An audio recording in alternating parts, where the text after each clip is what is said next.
All right, John, thank you. You know, with the coronavirus outbreak leading to so much uncertainty right now, many people are starting to work from home, and many others are learning from home as schools and colleges cancel classes. So, what do we need to know to stay safe online, especially if we're not used to doing so much work at home and working remotely?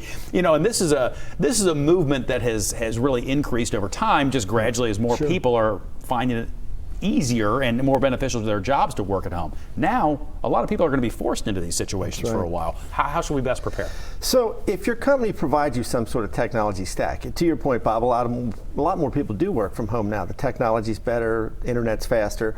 So, if they're giving you some sort of environment to work with, some things you might want to look at is make sure you have a comfortable chair, quiet space to work. You know, you might want to think about an external monitor or possibly a docking station, so you're not constantly plugging in the cables and unplugging the cables. That's kind of a pain. Yeah. If you're kind of on your own, or your company has like a bring your own device policy where you're kind of left to your own devices for this, then some things you probably ought to consider are get a decent notebook. You can get these things for less than $400 now. Prices really have come down. Prices have come down. You can get something excellent, not very expensive. You need to make sure you have some sort of antivirus or endpoint protection software on there, you know, Norton, and go with something reputable. Everything else I'm going to say here probably involves you downloading something. You got to make sure you're downloading reputable things. Google, Apple, they're constantly removing stuff from their stores. So do your homework. There are reputable sources that can help you.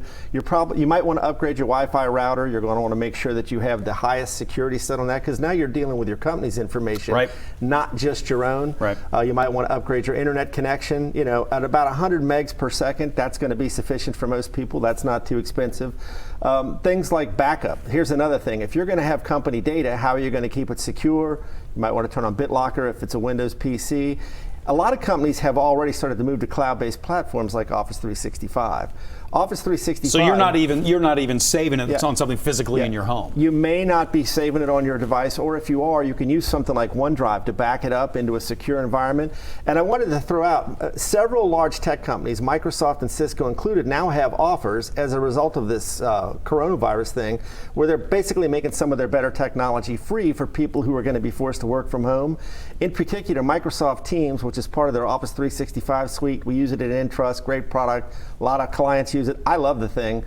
It will make things like collaborating with your coworkers as well as online teleconferencing very simple. Microsoft is offering it free for 6 months.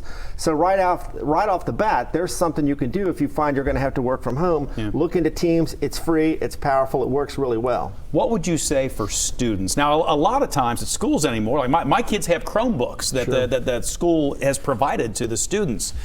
So you're working with something a little bit different there, but is there anything you would tell students a little bit different from the working at home model? I would say, you know, also be careful what you download. Even if it's not your device, you don't want to infect yourself, potentially lose your schoolwork, and then don't get sucked into any of these scams. Sometimes if you are responsible for your own device, you're not going to necessarily have access to IT people the same level of security that you might in an organized environment where your IT people say, here, use this device. So just be careful. There's, as we just saw in that last segment, lots of scams, particularly around coronavirus, so be extra careful and don't allow yourself to get sucked into that where you have your identity stolen or, you know, machine crashes or whatever else. There's a lot of bad folks out there, sadly. He is Dave Hatter. I didn't introduce him at the top. At this point, I figure you just know who he is, but he is our cybersecurity expert. Thanks for coming on and talking to us about this. My pleasure, Bob. And I have a feeling we'll be having more conversations along this line sometime very, very soon.